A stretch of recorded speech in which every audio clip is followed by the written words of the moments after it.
to a Facebook Live, YouTube Live today. My name is Mark Kohler. Don't go anywhere yet until I explain what this live's all about. I'm your in-house attorney, your in-house accountant, answering your questions about your small business questions, making it happen, trying to live the American dream. Now, if you noticed, you're gonna say real quick, why has this guy got paint all over his hands? Frankly, I didn't have any paint thinner at the office, and I ran to one of my rental properties at lunch, working with my painting crew.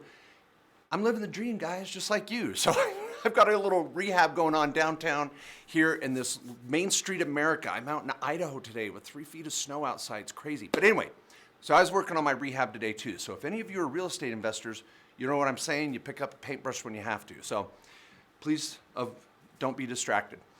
So today's topic, we're going to talk about company maintenance, how to maintain your LLC or corporation. If you set it up on LegalZoom, that's great. You go at it. You go, girl. But are you maintaining it? Is it really providing the protection you thought it was supposed to be, right? This is not just big corporations, America. I want you to have that board of directors, board of advisors, and you should be doing your minutes and maintaining your articles and bylaws and all that stuff. It's easy, it's not expensive, and it's simple. But if you're not operating your company the way you should, and someone falls, someone gets hurt, someone slips and falls, they break a leg, who knows what, and they want to sue you, you want to make sure that your entity is there as a barrier for your operation and your business. So that's the general topic, but I'm also here live. And what's today? It is January 16th, 4 o'clock, Mountain, whatever. So this is not pre-recorded. I'm all yours. So if you want to type your comments in down below, just let me know your first name and where you're from, and we'll hit your question. Any tax or legal question. It's 2020, it's tax season, and some of you may be trying to write off an expense in your small business. I want to give you some feedback. Also, I'm going to be giving away a book, a calendar, all sorts of good stuff. Last week's winner was Cody Carver. I don't know where's he from. What state? Anywhere fun? I don't know. Rosalie didn't have it here. She gets to choose who the winner is. So we're giving away today's book, The Business Owner's Guide to Financial Freedom, and a calendar, a 2020 calendar, which we're almost sold out of. So I'll give those away. You just have to share this on Instagram, on Facebook, on YouTube. I'm there for you. Okay, so let's hit it. So, and many of you out there may have a small business. Well, you better be if you're watching this. And you know that's one of our best tax saving strategies and wealth building strategies. Now, if you're going to build your business, let's just build the background. You know me, Mark Kohler. I'm going to divide your life into two sides. This is going to be the ops. This is going to be the assets. So you could really have two businesses. Many of my business owners are really a two-headed dragon. You've got your LLC over here, and you're running your rental property. And over here, you're running your sole proprietorship or your corporation. And this is your kind of operational business. So this is operations or ordinary income. I'm coming to a major point here. Operations and then holdings. Now here's the point. Whether you're a corporation or an LLC running your business or an LLC for rentals, it's the same asset protection. And I stand behind this in all my books. We've researched it for 20 years. We know it. I go to court on occasion. I watched Law & Order the night before. But this is the point. If you're going to set up an entity to run your business, you've got to protect it. You've got to maintain it. This is a corporate veil. And it's the same rules for an LLC as it is the S corporation. Now, a couple other examples. Let's say some of you out there, you started your little business. You're mowing lawns, you're selling this, you're running a healthcare fitness gym, you're doing whatever, right? And you're like, out there, I've started my business. You're a sole proprietor. If anybody gets hurt, whatever, with your little lemonade stand and they sue you, you're personally on the hook. They can come after your home, garnish your wages, get a judgment against you. You may not even be able to bankrupt out of it. So you've got exposure. Now, we're not talking taxes right now. We're going to do Q&A. I'm here for you. I know questions are flying in. But once you incorporate, and you might set up an Inc. or an LLC, now you have this warm blanket. In most states, we're talking about a filing fee under $100. But it's not just the articles. I know when you're going to go. You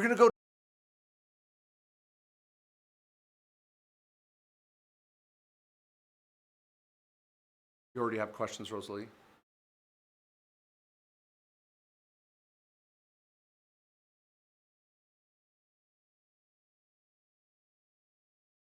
Okay, we're going to keep rolling. Okay, thanks everybody. I'm sorry for the pause there. We got questions on the line as well.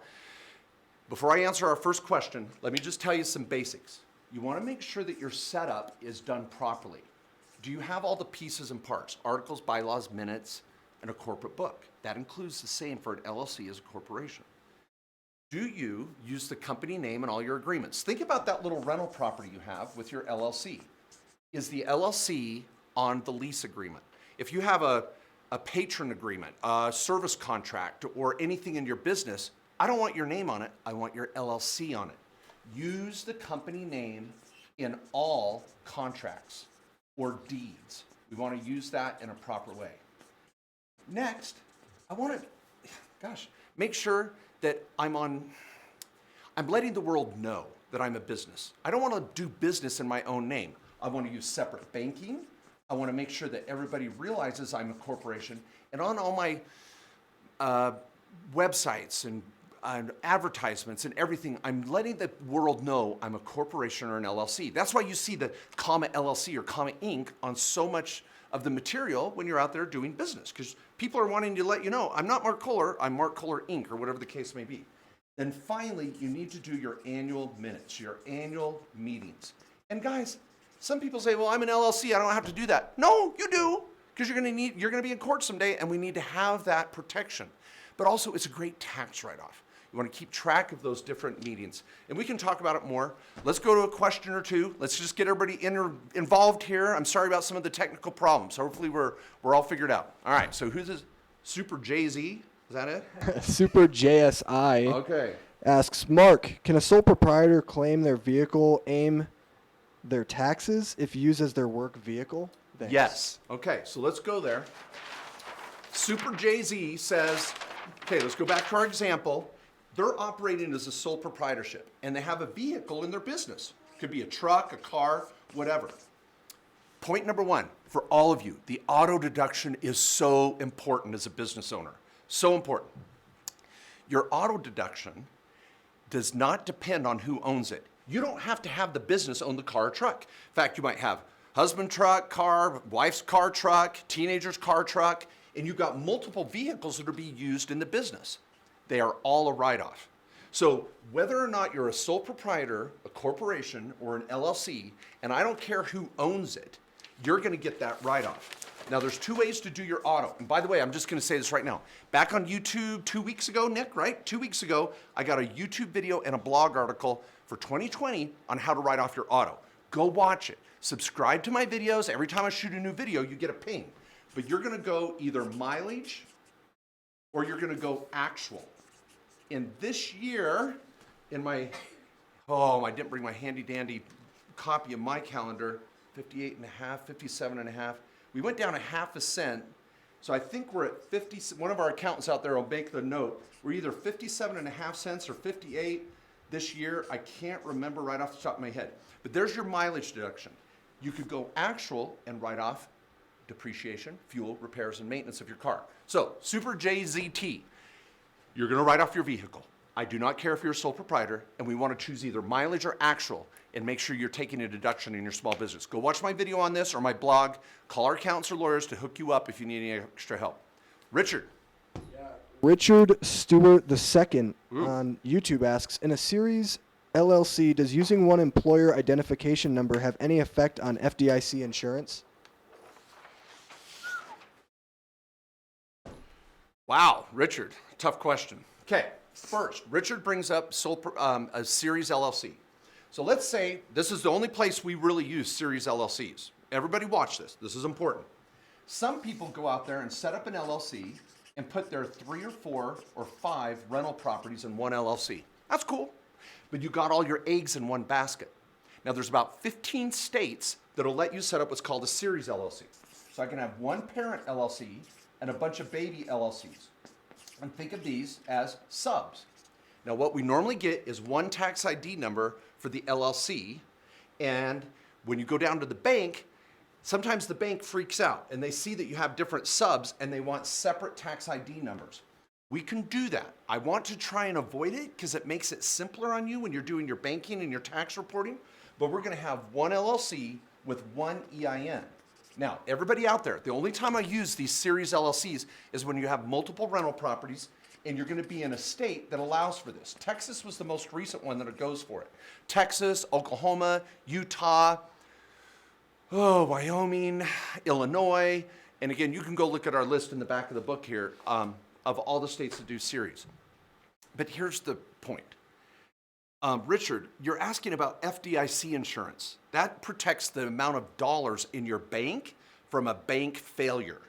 Now, I'm assuming you're asking about FDIC insurance for your bank, not FICA, F-I-C-A taxes. Are we okay, Nick? Right? He said FDIC insurance. Yes. Richard, you should never have more than $250,000 in the bank at this institution anyway. It's a rental property business. FDIC insurance protects your first $250,000 from a bank failure. It's federally guaranteed. Even with our bank crisis that happened in 2007, there wasn't even any concerns there. So Richard, I'm a little apprehensive as to why you're worried about FDIC insurance, especially in a series LLC, and why you would have more than $250,000 in the bank. So let's talk. I would set up at least 30 minutes with one of my tax lawyers, and let's talk about what you're trying to protect and why. And FDIC insurance should not be at the top of the list. It's probably number 10. So let's go into that more in depth. Okay, who we got? Daniela Camacho. She asks, hi, if my rental properties are new and the loans are high, should we still consider an LLC or wait? Daniela, I love it. Great question. Tell me, some of the states these people are coming in from, too. It's kind of fun hearing where people are from. I can also relate the answer to your particular jurisdiction if I can. Carmela, right? Is that what it is? Carmela. Daniela. What's her last name? Camacho. See, I was close. I combined the first and last name. Daniela. She's got some rental properties. Let's say Daniela has 3 rentals. Let's say she bought them for $100,000 a piece. And then she says, I've got a mortgage against each one of these. Maybe she did seller financing. She said she's got big mortgages, right? Which is cool. I want mortgages on your rental properties. So let's say she's got $90,000 mortgages and she's got $10,000 in equity. And they're cash flowing. That's great. So Daniela says, well, Mark, there's not a lot of equity here. Now, this is important, everybody, listen up. There's not a lot of equity here, so do I really need an LLC? I'll just own these rental properties in my own name. All right. Guys, why are we doing an LLC? Is it to protect them from one another? Maybe, but not in this example. Why am I doing an LLC? It's because if one of those tenants has a big old party and someone walks out the front door and the railing breaks or someone gets drunk and falls in a swimming pool and dies or whatever, any of these tenants could have a myriad of legal problems, right? And they sue you. They can come right after you if you're not an LLC. So you may say, there's not a lot of equity in these rentals. I don't care about the equity in the rentals. I care about Daniela's home and anybody getting a judgment against her. So the reason why we do the LLC is to protect Daniela's assets from the renters, not to protect the rentals from one another. That's another strategy. So anyway, think about that. All right, what do we got? And by the way, Danielle was from Utah. Okay, Utah, all right. Troy Castor asks, if I'm showing a loss in my personal taxes from my sole prop and my S Corp, can I convert that same amount from my IRA to my Roth and not pay taxes? Yes. So I'm going to repeat that. So Troy has a sole proprietor and he has an S Corp. And in his example, he's got a loss in both. Now, I'm not excited to have a loss in both of your businesses, but he's got a loss here, he's got a loss here, and I'm presuming he's got maybe some day job income over here. So maybe his wife or him or whatever, they have a W-2 income, and they're going to be making some money here. So if they're making money and he's got a loss, this loss on their 1040 is they're going to net out. So the losses and the gains net out, and we bring it together. So that's point number one. Whenever you have losses in your operational business, they're going to offset the gains from your day job. Or if you have a gain here and a loss here, it's all netted together and drops onto your 1040. Now, what's interesting is Troy, right, says, I've got an IRA over here, and I want to convert it to a Roth IRA. I love that. In the long run, a Roth pays off. So if I convert an IRA to a Roth, I have to pay the tax on the amount that I converted at whatever rate of tax I'm at in my 1040. There's no penalty, I just got to pay the tax. So what Troy is doing is very common with my clients, is if they have a loss in their business over here and say they're 10,000 in losses and they're going to pay taxes on 10,000 of conversion, the loss here will offset the gain here and Troy will pay zero tax. Now here's the deception. Don't think that this is $10,000 in taxes I'm going to save if I convert this. I'm going to have gain and loss, and I want to net those. If I have 10,000 in loss, but 50,000 in gain, I'm still going to pay tax on 40,000, whatever bracket I'm in. So if I'm in a 20% bracket, my tax might be $8,000. See, this is not tax savings. This is loss against gains. So you want to net those, Troy, but you're on the right track. You can do it, and I love it. All right. How's our technical stuff going? I'm freaking out here. We're all good? We got YouTube rolling? Okay, we got a question. What do you got, Rosalie? Jose, he's from California. He's asking a question on entrepreneur. Any advice making sure that 1099 employees don't flag as a W-2? Like what's happening to Uber? Is it SR5? That's the new law, right? Is it SR5? Okay. Oh, Jose in California. Okay, what's the question again? How's it affecting him as an Uber driver? No, any advice making sure that 1099... All right, so here's what's going on, people. And California is being the most aggressive in tax collecting as they normally do. And Jose brings up a whole topic that's a radio show. And I want to answer it simply. So say you've got a business and you're rehabbing property. All of you know Chip and Joanna, if you've watched any home repair makeover show, you know Chip and Joanna. And they're down in Waco, Texas, and they're rehabbing properties. So they buy a property, they make it better, put a lot of money into it, and then resell it and make a profit. All right, so there's our business example. We've got to have a business here as an example.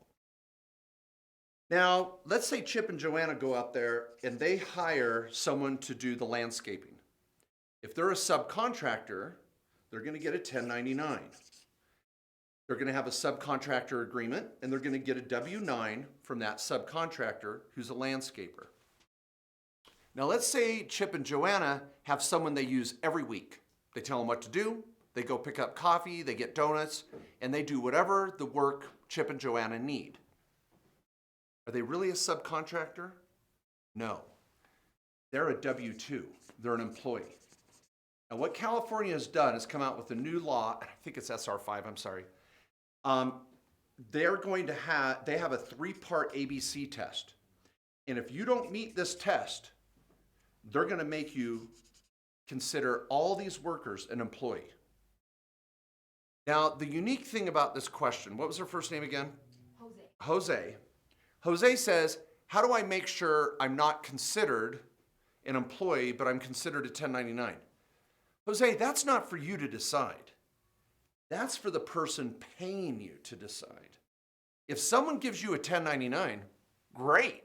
You're now a subcontractor. You can write off your cell phone, your travel, your auto, home office, computers, network, right? All that's good. So if someone chooses to 1099 you, then you're going to take those write-offs. If they say, nope, Jose, you're a W-2, and they give you a W-2, you don't get any write-offs. It also costs the employer more, and the state of California makes more money. That's why this is going on. Now, it's not all bad, because if you have someone that's an employee, but you really treat them like a sub and pay them as a subcontractor, but they act like an employee and they get hurt on the job, you're personally liable. You do want workers' comp in this situation. So this whole question of when someone is an employee and a subcontractor, I got a YouTube video on this. We've got a new article coming out next week for all you Californians to give you some more direction. It's a big deal. So I hope to give you more direction. But Jose, if you're the recipient of the 1099, cool. If you're the one issuing the 1099, you got to have your crap together. So business owners, no matter where you're at in the country, you need to make sure you treat employees like employees and issue a W-2 and have workers' comp, and you treat subcontractors like subcontractors and give them a 1099 and get a W-9. There's very little gray area. Be careful. So study up some of my info on that. Okay, David. David Hetherington, who's, by the way, from Arizona, he asks, I started a new LLC January 1st, 2020. Can I depreciate a vehicle I already owned in 2020 using for the business? Okay, David, this is a good question. So here we are in 2020, and David started a business in the first of 2020, is what I'm hearing, right? He started his business in 2020. Yeah, January 1st. All right. So that means you're making money in 2020, and your business in 2019 did not exist. Okay, now that's important, David. And by the way, you need to watch my video on startup costs. Now listen, everybody. David said he started his business January 1st. Really? Is that when you made your first dollar? Oh, I didn't make any money yet. Well, then you didn't start a business. You may have created an entity. Okay, let me give you an example, everybody. Some of you that are regular followers of me have heard this before. You're going to open a lemonade stand. You go out there, you buy the cups of lemonade, you buy lemonade, you buy cups, you buy ice, you build your sign. You may have even set up an LLC, best lemonade stand in America. Are you in business yet? No, you are not in business. You're in startup mode. Well, Mark, I set up an LLC. Great. Doesn't mean you're in business. It just means you set up an entity. The IRS does not consider you in business until what happens, team? You make money. You make money. You've got to have a sale. I got to sell 1 cup of lemonade. If I don't sell any lemonade, David's not in business. Well, Mark, I want to write off my car. I started a business. No, you set up an LLC. So first, David, I'm going to assume for a moment that you made money on January 1st and you've got a business, not just an entity. And David's question is, I had a car that I bought in 2019, but I want to write it off in 2020 as an actual expense. Okay, David, is that the best move for you?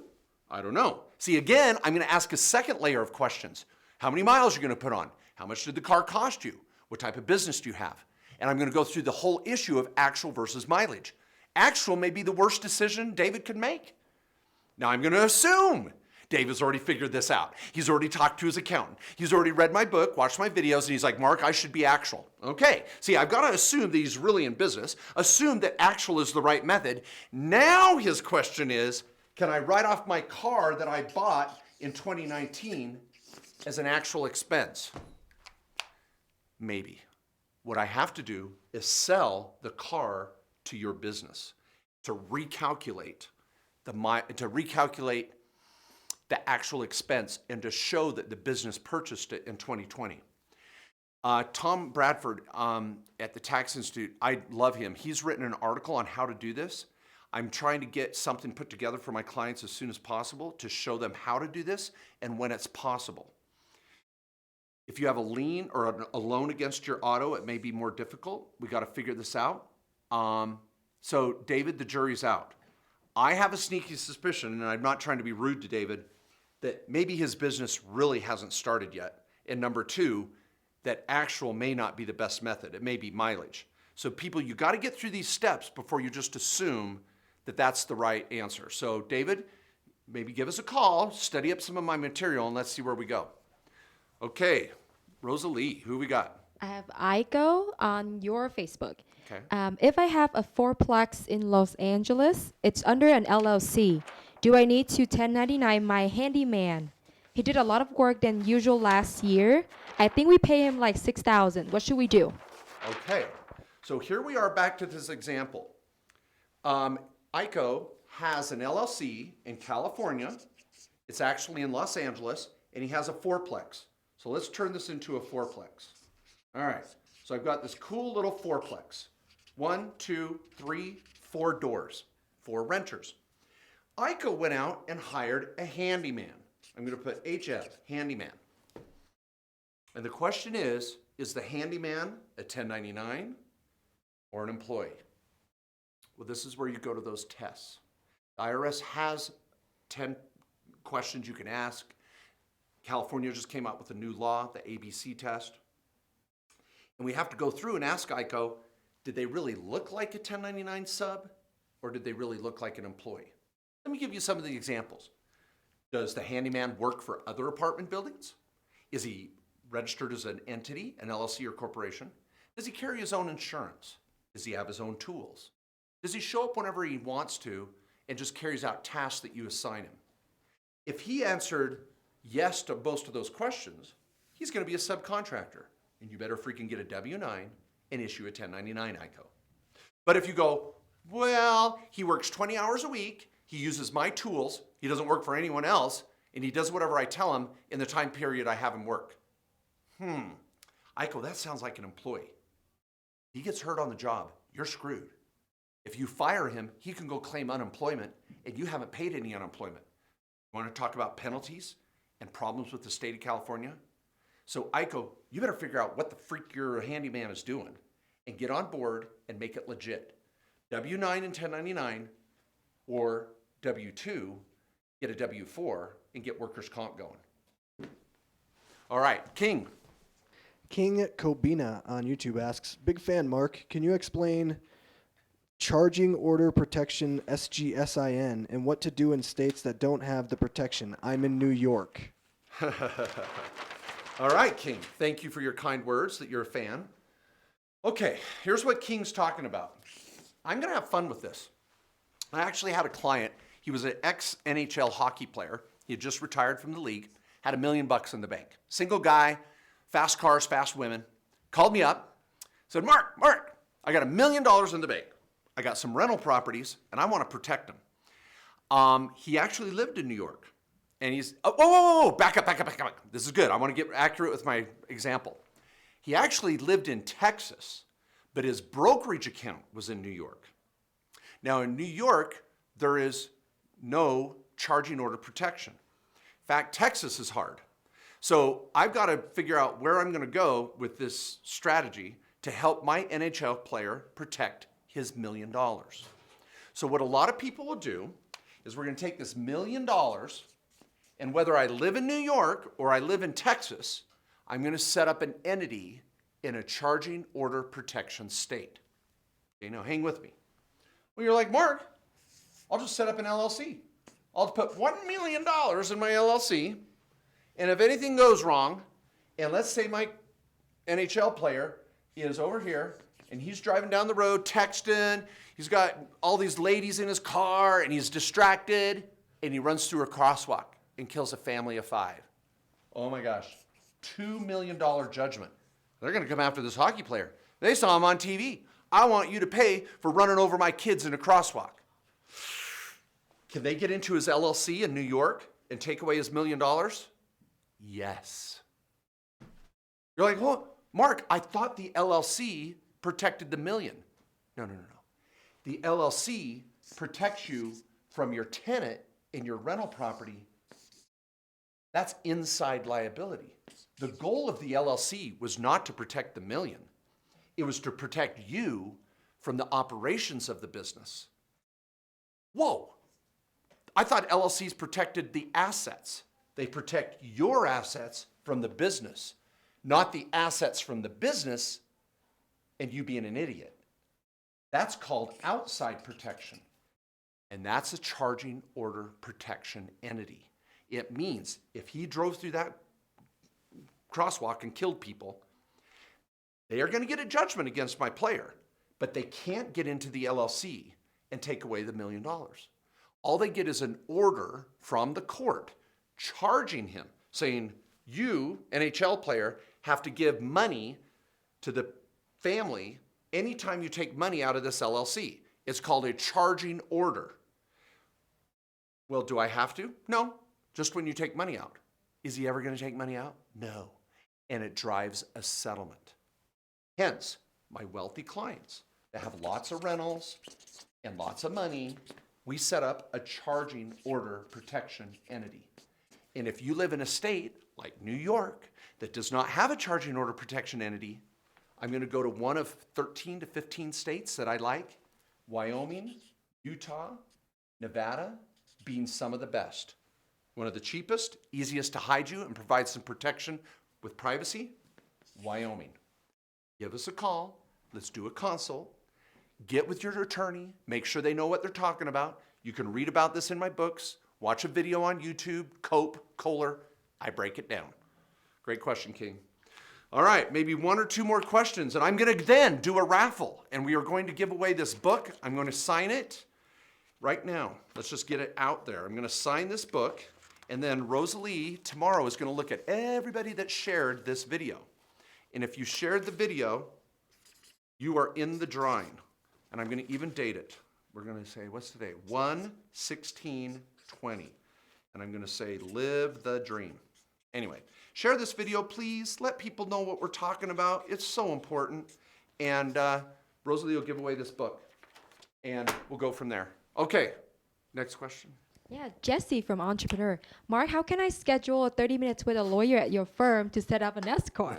Jesse, thank you. I did not plant that question out there. But if anybody, I love Entrepreneur. I love my Facebook and YouTube fans. Today's for you. But if you do need an appointment or you need to get your taxes done and want to know how we operate, 435-586-9366. You can also go to our website, www.kkoslawyers.com. Check it out. You can fill out a little form on the homepage. My team will call you right away. We can make an appointment and get things rolling. So if you need to set up anything, we charge $400 for a paralegal setup, meaning the paralegals just knock it out for you. Or if you want an hour with an attorney, tailoring your structure and your plan to you, $800. Any state, plus filing fee, and if you need a registered agent and all that. But give the team a call. They can answer your questions for you. All right, next question. E-Monk 3? E-Manic 3. Manic, not Monk. I can't see. I don't have my glasses on. That's all right. E-Manic, I'm sorry about that. E-Manic 3. He asks, where to find maintenance calendar for S Corp, LLC, etc. Maintenance calendar. Okay, there's two different things he threw out, or E-Manic said. First, when you go back, let's go back to the very beginning, and we talk about protecting this corporate veil, and you're going to do your annual minutes, whether you're an LLC or a corporation, and you're going to have a board of advisors if you're an LLC and a board of directors if you're a corporation.